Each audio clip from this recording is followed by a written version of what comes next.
The world is waiting for U.S. President Donald Trump's major statement on Russia-Ukraine war. President Trump is expected to announce a new plan to arm Ukraine today.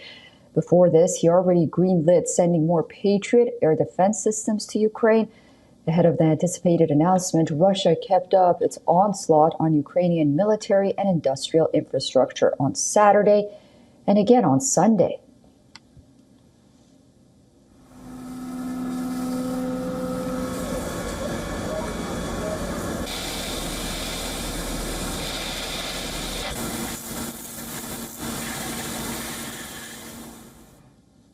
Russia's defense ministry said its forces used long-range, high-precision air-based weapons and attack drones in Lviv, Kharkov, and Lutsk on Saturday.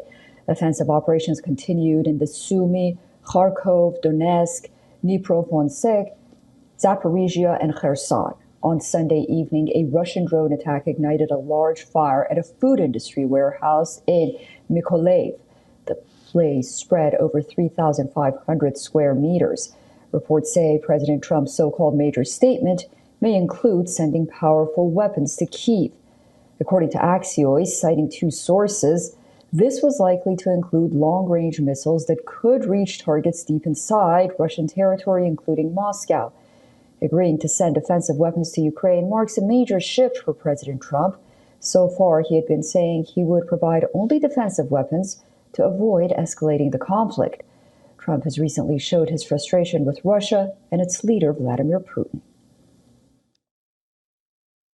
We will send them Patriots, which they desperately need, because Putin really surprised a lot of people.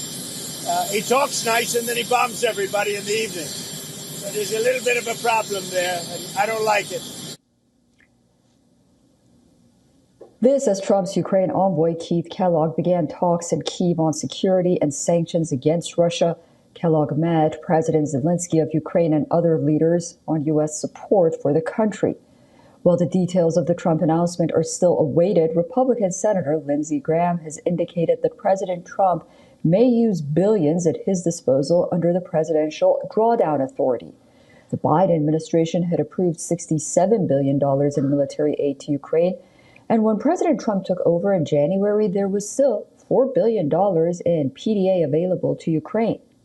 Graham also noted the use of frozen Russian assets to aid Ukraine could be discussed during NATO Secretary General Mark Rutte's visit to the U.S. The senator also mentioned a bill proposing up to 500% tariffs on countries that purchase Russian energy resources. Graham said he and Senator Blumenthal will be meeting with NATO Secretary General Mark Rutte during his U.S. visit. Apart from President Trump, Rutte will also meet with Secretary of State Marco Rubio and Defense Secretary Pete Hegseth during the two-day visit.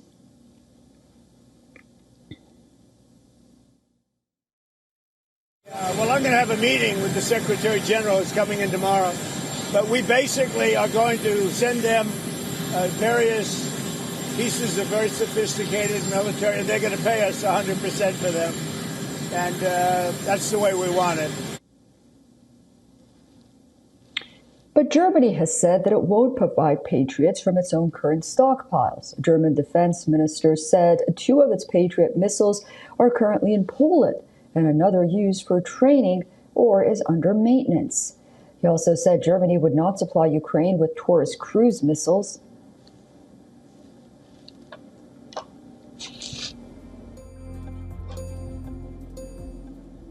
Joining me live from Washington, D.C. is Peter Kuznick, professor of history and director of the Nuclear Studies Institute at American University. Peter, welcome back to WION, and thank you for joining us.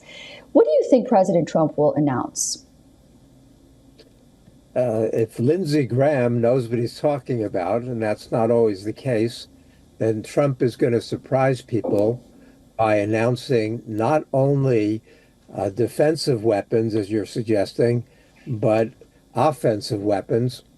Lindsey Graham says it's going to be the biggest weapons supply ever, and he also is talking about increased sanctions. If Trump does that, he's going to trigger a very strong response from his MAGA base, because Trump promised not to do this, and he's already betrayed his base on a number of other issues. They're very, very angry. Trump could lose his base over this, on top of what's happened already with the Epstein files and some of the other things he's reversed himself on.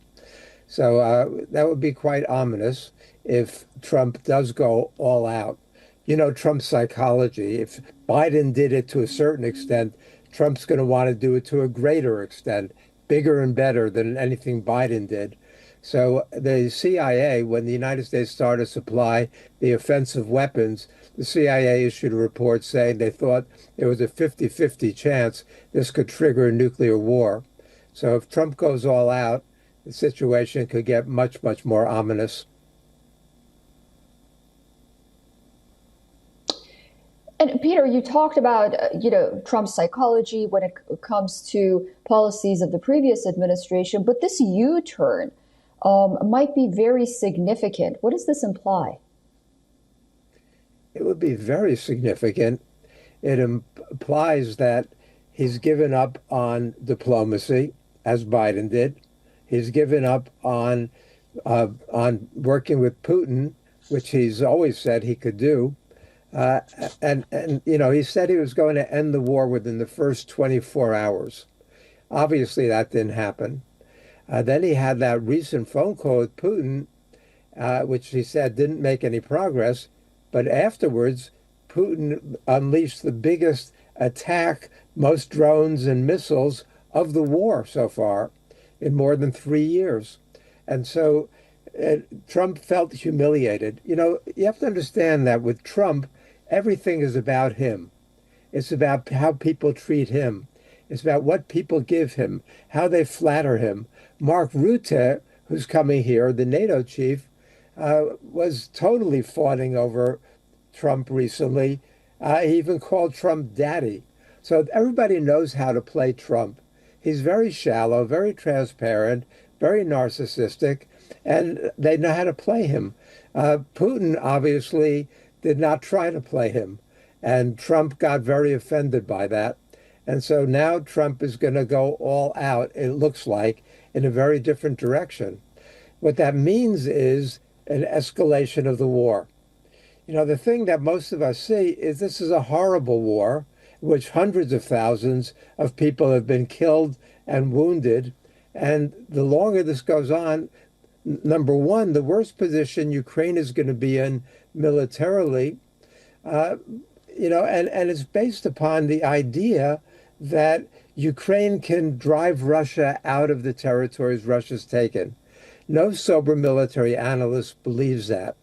It's also based on the idea that if Russia gets a win in Ukraine, it's going to go on to gobble up one piece of Europe after another. I know the Europeans believe that, but it makes no logical sense given what a hard time Russia has had against Ukraine, which is at a great military and manpower disadvantage. Russia's not going to be crazy enough to go after Europe and NATO after this. So, what we need to see is diplomacy. Putin doesn't seem to want it right now. Putin thinks he can win militarily and take more of Ukraine and get more of his goals. Well, that's unfortunate and very, very dangerous.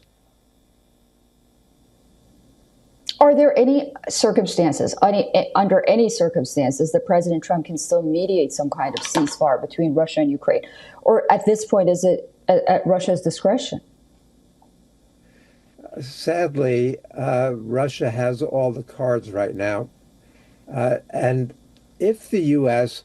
does what people are threatening with this bill that Blumenthal and Graham have introduced and imposes 500% tariffs on countries that buy Russia's oil and gas, that will really divide the world even further. We're divided enough already. As we saw the dual screen with the BRICS summit going on and the NATO summit going on, we see the world being divided. Well, if the U.S. imposes 500% tariffs on India and China for buying Russia's oil and gas, the consequences are going to be enormous. Trump has not said he's going to do it, but he said he's considering it. He already has the authority to do that if he wants. but he wants the cover of this bill that the Senate is debating. But 85 senators have already supported this and signed on to it.